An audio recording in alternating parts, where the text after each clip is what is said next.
अस्सलाम वालेकुम। 7 RY में यास्मीन खान और आज है 18 नवंबर 2025।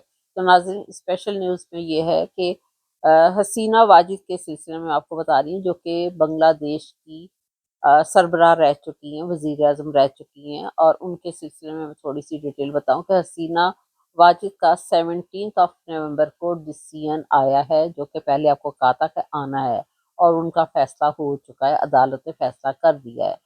और बांग्लादेश में पाकिस्तान की तरह इस जो कि उन्होंने बड़ी जुल्म और सितम की एक्चुअली स्टोरी जारी की हुई थी, और लोगों के ऊपर और स्टूडेंट्स के ऊपर बहुत ज़्यादा गोलियां मरवाई गई। फिर उसके बाद अपनी मर्जी का आर्मी चीफ रखा, उसके ज़रिए भी नाज़रीन ये हुकूमत कर रही थी, और ज़बरदस्ती जो है लोगों के ऊपर जुल्म सितम हो रहा था। और स्टूडेंट्स को जो है वो कोई भी एहतजाज करता था तो उसको जो है वो शूट करवा दिया जाता था, और अपनी मर्जी से इसी तरह जुल्म करवाते करवाते नाज़रीन का ये आलम था कि 80 और 85 के ईयर्स के लोगों को भी इन्होंने फांसियाँ दिलवाई। और फिर उसके बाद जो कि फिर वहाँ के नौजवान जब उठ खड़े हुए नाज़रीन, तो इनको वहाँ से भागना पड़ गया, और ये हेलीकॉप्टर में सवार होकर वहाँ पर असाइलम लिया और इंडिया चली गई। अब मैं आपको इसकी थोड़ी सी एक क्लिप दिखाती हूँ कि इनका डिसीजन क्या हुआ है कोर्ट में, किस कदर जश्न था। तो फिर उसके बाद मैं मजीद आपको कुछ डिटेल बताती हूँ। ठीक ऐसी ही कड़ी सुरक्षा के बीच आज ढाका से एक अहम फैसला सुनने को मिला। बांग्लादेश की पूर्व प्रधानमंत्री शेख हसीना को एक स्पेशल ट्राइब्यूनल ने दोषी करार दिया और उनको फांसी की सजा सुनाई। कोर्ट जो यहाँ पे मौजूद थी, आज सवेरे उन्होंने अपनी जांच में और हियरिंग में ये पाया कि जब पिछले साल के प्रोटेस्ट हो रहे थे तो शेख हसीना और उनके तब के इंटीरियर मिनिस्टर और पुलिस के चीफ ने प्रोटेस्टर्स जान बचाने की कोशिश नहीं करी, और उन्होंने लीथल फोर्स का इस्तेमाल किया प्रोटेस्ट को दबाने के लिए, और अपने भाषणों के जरिए वायलेंस को इंसाइट किया। तो शेख हसीना और उनके पूर्व इंटीरियर मिनिस्टर को डेथ पेनल्टी सुनाई गई, और जो उनके उस वक्त के पुलिस चीफ थे उनको 5 साल की सजा दी, क्योंकि जज को ये लगा कि उनका सहयोग इन्वेस्टिगेटर्स के साथ ज्यादा था, तो उनको थोड़ा लीनियंसी मिली। अब जो है, जो एक देखने की बात थी कि जैसे ही फैसला सुनाया गया, जब अंदर इस कोर्ट के फांसी की सजा सुनाई गई, तब कोर्ट के अंदर तालियां बजने लगी। बस यही दर्शाता है कि ये पूरा ट्रायल जो है वो बहुत एक इमोशनल ट्रायल था और एक बहुत सेंसिटिव ट्रायल था। तो बांग्लादेश के लिए ये बहुत अहम कड़ी है, और आगे क्या होता है, बहुत बहुत। तो नाज़रीन, आपने अभी ये क्लिप देखा है कि हसीना वाजिद के सिलसिले में जो कोर्ट ने इनका डिसीजन किया, इनको यानी कि सजाए मौत की का फैसला किया गया है इनके सिलसिले में। और ये असाइलम लेकर वहाँ पर इंडिया में रह रही हैं फिलहाल। और ये बांग्लादेश की हुकूमत ने, अदालत ने ये किया है नाज़रीन। और ये अवाम के ऊपर बहुत ज़्यादा जुल्म सितम करवा रही थी, सेम इसी तरह नाज़रीन जैसे कि डेली आपको पाकिस्तान के सिलसिले में बताया जाता है कि पाकिस्तान की अवाम पर भी जिस तरह के जुल्म सितम और जो हुकूमत वहाँ की कर रही है, इसी तरह ये भी अपनी उस वक़्त के इक़्तिदार में बैठी जुल्म सितम करवा रही थी। लेकिन आखिर आज पकड़ी ही गई नाज़रीन।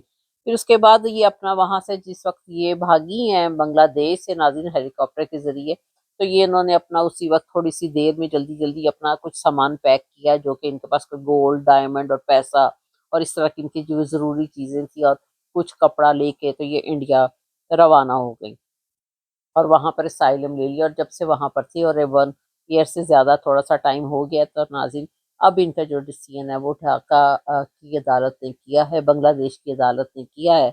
और अब इनके लिए जो है वो सज़ाए मौत जो है वो सुनाई गई है। और वहाँ पर जो है इस वक़्त डॉक्टर मोहम्मद यूनुस साहब हुकूमत कर रहे हैं। लेकिन नाज़रीन वो भी खैर वो अच्छे बंदे हैं, लेकिन फिर भी वो भी इलेक्शन फ़िलहाल नहीं करवा रहे नाज़रीन।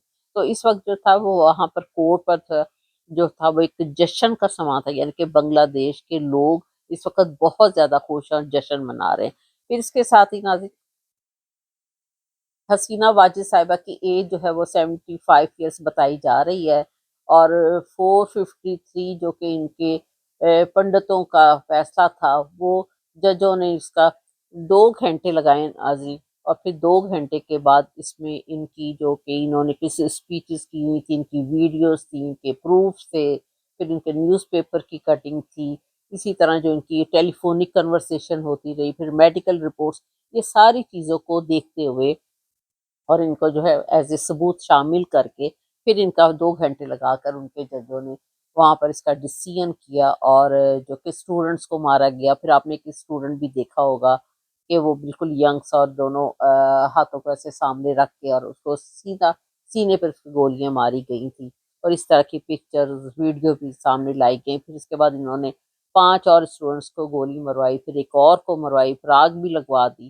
اس طرح کی یہ ساری جو چیزیں تھی، ثبوت ہے، وہ سامنے رکھے گئے، اور اس کو دیکھتے ہوئے پھر اس وقت کی جو پولیس تھی ناظرین، اس نے بھی ان چیزوں کو نہیں روکا۔ ظاہر ہے ان کا پیچھے سے آرڈر تھا، تو وہ کیسے روکتی؟ کیونکہ پولیس کے بھی جو چیف تھے اس کو بھی 5 سال کی سزا ہوئی ہے، اور اس طرح کچھ اور لوگوں کو بھی پینلٹی ہوئی ہے۔ تو ناظرین ان کے سلسلے میں جو ہے اب وہ ان کی سزائے موت جو ہے وہ سنا دی گئی ہے۔ تو اب دیکھیں کہ انڈیا جو ہے وہ ان کو بنگلہ دیش کو واپس حسینہ واجد کو واپس کرتا ہے یا نہیں، اور کیا ہوتا ہے اس سلسلے میں، اب اس چیز کا انتظار ہے۔ تو ناظرین اس کے بعد پھر آپ کو ایک اور میں نیوز سناؤں کہ برطانیہ نے ایک اپنا ڈیسیجن لیا ہے کہ جو کہ مختلف اسائلم لینے لوگ وہاں پر بھی جاتے ہیں، اور ان کا جو سلسلہ ہے اس کی انہوں نے دوبارہ جو ہے اس سلسلے میں ایک اپنا پالیسی جو ہے وہ بیسیکلی چینج کی ہے۔ وہ پالیسی کیا چینج کی ہے ناظرین؟ وہ اس طرح ہے کہ جو کہ اسائلم لیتے ہیں ناظرین برٹن میں جا کے لوگ، تو وہ پھر اس سلسلے میں انہوں نے یہ ان کے لیے ویسے اچھی خبر نہیں ہے، خبر تو بری ہی ہے، لیکن اب آپ کو بتانی تو پڑے گی۔ وہ پالیسی انہوں نے تبدیل کر دی جس کے تحت جو کہ اسائلم لیتے ہیں پناہ گزینوں کا مستقل رہائش جو ان کو ملتی تھی، اب وہ ختم کر دی گئی ہے ناظرین۔ اب ان کو مستقل رہائش نہیں ملے گی، اور تحفظ جو ہوگا اس کا وہ وقتی ہوگا۔ پہلے وہ لوگ اسائلم لے کر اور پھر پرمنٹ رہنا شروع کر دیتے تھے اور مستقل رہائش میں کنورٹ ہو جاتے تھے، لیکن اب یہ سلسلہ برٹن نے چینج کر دیا۔ وہ اس طرح کہ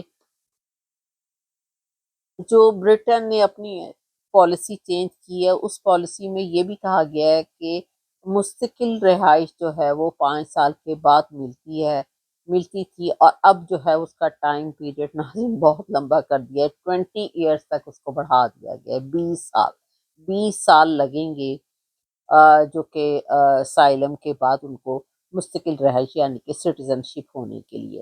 اب اس میں بھی ظاہر وہ کافی سارے چیک اپس کریں گے، وہ انویسٹیگیشن کریں گے، وہ ساری تحقیقات ہوں گی، پھر جا کر وہ ان کو یہ جو ہے وہ پاسپورٹ ملے گا، ادروائز جو ہے وہ اب نہیں ملے گا۔ اب پالیسی میں یہ بھی کہا گیا کہ ان کے یہ بھی ہو سکتا ہے کہ جو ان کے آبائی ملک ہیں، یعنی کہ یہ جہاں سے آئے ہوئے جو جس کنٹری سے، دوبارہ ان کو وہاں پر واپس بھی بھیج دیا جائے، تو یہ ان کے لیے بہتر ثابت ہوگا۔ اور لیکن دوبارہ جو ہے ان کے سارے بیک گراؤنڈ جو ہے وہ چیک ہوگی جو اسائلم لیتے ہیں، پھر اس کے بعد ان کو جو ہے وہ اتنے لانگ ٹائم کے لیے بھی رکھا جائے گا، اور پھر 20 ایئرس کے بعد جو ہے ناظرین ان کا جو یہ پیریڈ ہے وہ پرمنٹ ہوگا۔ اب 20 ایئرس تو ناظرین بہت لمبا ٹائم ہوتا ہے، لیکن خیر اینی وے بعض لوگ بیٹھے رہتے ہیں، تو یہ ان کی پالیسی میں ابھی جو ہے وہ چینج ہو گیا ہے۔ تو ناظرین میرا چینل جی 7RY کی ہے، تو آپ اس کو ہر جگہ دیکھ سکتے ہیں سارے ایپس پر، اور اس کو سبسکرائب بھی کیجیے گا، اپنی لائکنگ ڈس لائکنگ کا بھی ضرور بتائیے گا۔ تھینک یو ویری مچ، خدا حافظ۔